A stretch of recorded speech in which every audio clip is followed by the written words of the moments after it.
ma'am. Likot! Kunin mo ngayon ng 1 kilo.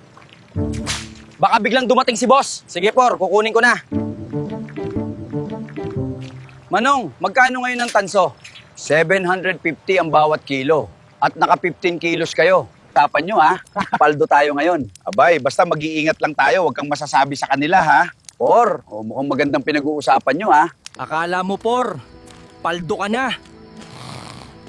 Mas paldo ako ngayon. Sa akin na lahat ng pera mo.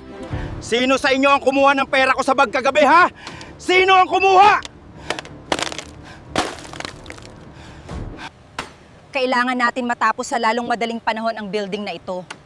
Masyado nang maraming nawawalang gamit dito.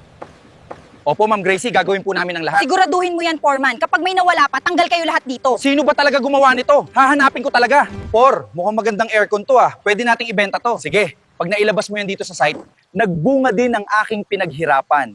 Sa loob ng 3 taong pagtatrabaho kay Ma'am Gracie.